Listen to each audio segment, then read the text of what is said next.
அஸ்ஸலாமு அலைக்கும் வரஹ்மத்துல்லாஹி வபரகாத்துஹு. வாங்க, 2-3 நாளாக ஏரி வேலைக்கும் வீட்டு வேலைக்கும் கரெக்டாக இருக்குன்னு எடுக்க முடியல. ஏதோ பழைய குழம்பு அப்படி இப்படின்னு ஏதோ ஒன்று வச்சுட்டு சாப்பிட்டுட்டு ஓடிட்டு இருந்தேன். சரி, இன்றைக்கி கோவைக்கீரை பறிச்சுட்டு வந்தேன். இது மைசூர் பருப்பு.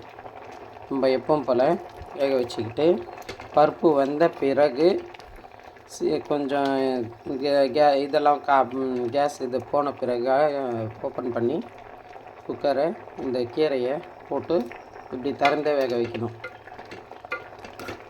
கோவைக்கீரை உடம்புக்கு நல்லது. அல்சருக்கு, இந்த குடல் புண்ணுக்கெல்லாம் ரொம்ப நல்லது. முதல்லலாம் சிலேட்டில் வச்சு தேய்ப்பாங்க பழைய காலத்தில். அது அந்த கோவைக்கீரை இலசாக இருக்கிற கீரையை நேற்று வேலையிலேருந்து பறிச்சுட்டு வந்தேன். அது போட்டு வேக வச்சுப்போம். வெந்த பிறகு நம்ம சிரிக்கிறெல்லாம் எப்படி கடையிறோமோ அதேமாரி தான். தாளிப்பு போட்டு இது காஞ்ச மிளகா போட்டு வத்த மிளகா வறுத்து போட்டு தாளித்து கடையில் போட்டு கடைஞ்ச பிறகு கொஞ்சோண்டு மேலே தாளிப்பு போட்டால் சூப்பராக இருக்கும். வேகட்டும். எப்படி நான் மிக்சியில் போட்டுக்குவேன் அரை வச்சு. கொஞ்சம் நேரத்தில் ஆகிடும். கொஞ்சமாக தானே இது. பிறகு மத்தியானத்துக்கு அங்கே வேலையில் கொஞ்சம் பேருக்கு யாருக்குன்னா கொஞ்சம் கொடுத்துட்டு நான் கொஞ்சம் வச்சு சாப்பிட்டேன்னா சரியாக போயிடும். எப்படி செய்யலான்னு பார்க்கலாம் வாங்க. கீரைக்கு ஒரு 4 மிளகா வறுத்து போட்டுக்கலாம். 4 மிளகா வறுத்து போட்டு கீரையை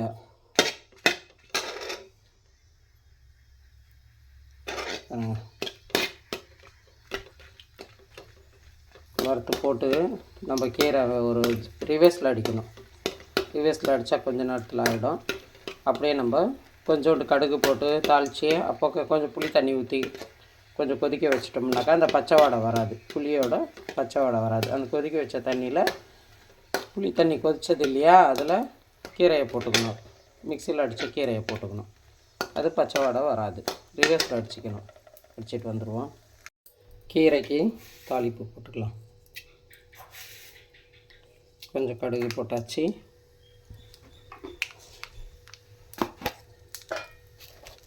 கொஞ்சோண்டு சீரகம்,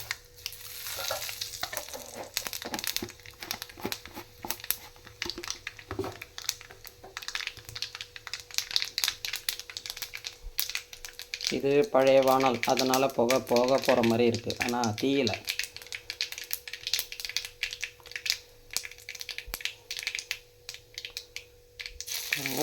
இதில் 2 பல் பூண்டு, கொஞ்சம் வெங்காயம் இடித்து வச்சுருக்கேன்.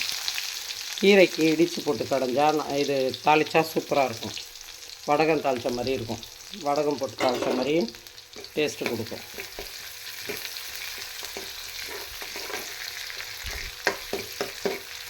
இது சிங்கிள் அடுப்பு, அதனால் கொஞ்சம் மெதுவாக ஆகுது வேலை. ஆனால் கரெக்டாக தான் இருக்குது எனக்கு போகிறதுக்கு.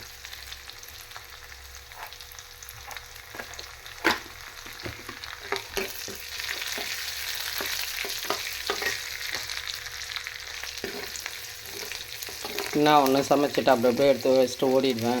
எல்லாம் பார்த்துக்குவேன்.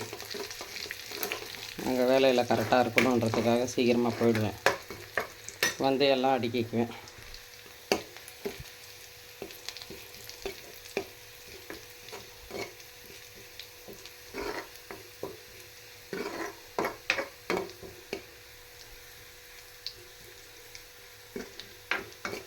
இது இப்படியே கொஞ்சம் செவந்த உடனே இந்த புளி தண்ணி கொஞ்சம் ஊற்றி கொஞ்சம் கொதிக்க வச்சுருவோம். அந்த புளி வாசனை பச்சை வாசனை போன பிறகு எடுத்து நம்ம கீரையில் போட்டுக்கலாம்.